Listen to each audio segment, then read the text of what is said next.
There is a type of woman the world is slow to understand. When young, she is not necessarily the most striking person in the room. She is not the one who speaks the loudest, not the one who needs all the attention on her, and not the one who sells herself on the first impression. She is the one who observes, who processes, who carries on her back a series of experiences that the outside world calls hardships, but that she, over time, has learned to call formation. She is the one I want to talk about. There is a real, studied, and documented psychological phenomenon showing that certain women become progressively more attractive as the years pass.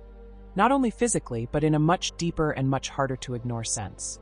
It is not magic. It is not genetic luck. It is the result of a silent internal process that transforms pain into structure, rejection into self-knowledge, and time into elegance. And when you come across a woman like this, you feel it, even if you cannot explain why. Psychology calls it emotional maturity, the stage at which a person stops reacting to the world impulsively and begins responding to it consciously. Most people never truly get there. They remain trapped in a loop of repetition, attracting the same patterns, making the same decisions, wondering why life seems to stand still. But the woman I am describing walked through that fire and came out the other side different. Steadier, more whole, more herself. This transformation does not happen overnight. It almost always begins with some form of loss. A relationship that destroyed her self-esteem. A betrayal that redefined what she believes about people. A grief, a crisis, a moment when the ground vanished beneath her feet and she was forced, for the first time in her life, to build her own ground with her own hands. At that moment, most people break in a way they never fully rebuild. But a few, a small portion, choose, often without even realizing it, to use that collapse as a starting point. What changes in this woman is not just her posture, though her posture changes. It is not just the way she dresses, though that changes too. What truly changes is the relationship she has with herself.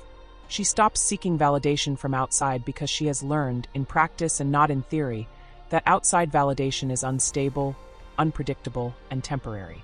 She begins to build an opinion of herself that does not depend on a relationship, a like, a compliment, or approval. And when a woman reaches that place, something in her energy shifts in a way that any perceptive person can sense. This has a name in psychology. It is called an internal locus of control. It is the genuine, non-performative belief that you are the center of your own story.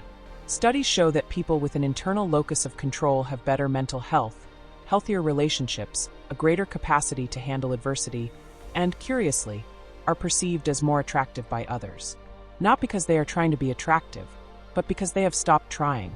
There is something deeply magnetic about a person who does not need you, not in a cold or distant way, but in the sense that she is complete regardless of your presence. She wants you, but she does not need you. She chooses to be with you because she enjoys it, not because she is afraid of being alone. She disagrees with you without raising her voice. She knows how to leave situations that diminish her without owing anyone an explanation. And this set of behaviors, simple to describe but exceedingly rare to find, creates a field of attraction that goes far beyond the physical. There is a phrase that circulates widely in behavioral psychology circles. Inner beauty is a cliché until you see it up close. And that is exactly it. We grow up hearing that phrase as a consolation, as something said to whoever did not win the main prize.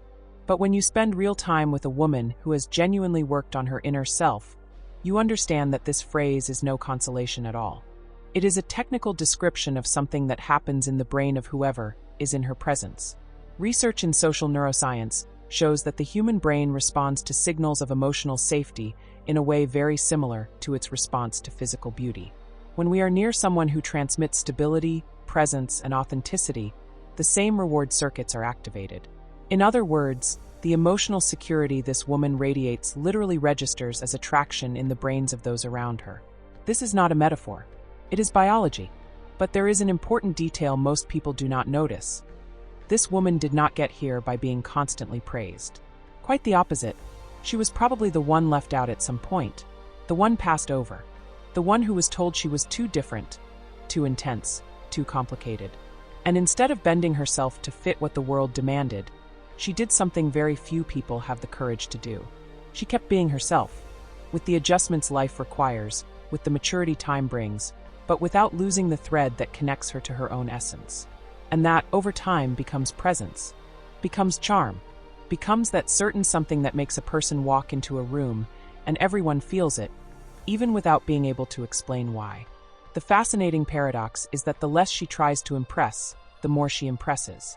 The less she tries to be beautiful, the more beautiful she becomes. The less she needs you to like her, the more you do. This is not strategy. It is the natural result of a woman who knows herself, who respects herself, and who has stopped negotiating her own peace for approval. Be careful with this woman, not in the sense of running from her, but in the sense that she will make you ask yourself questions you were not yet ready to answer. She has this ability, not because she wants to destabilize you, but because the clarity she has about herself works like a mirror. And mirrors sometimes show what we would rather not see. She also loves differently, not with desperation, not with anxious attachment, not with that constant need for confirmation that most people carry.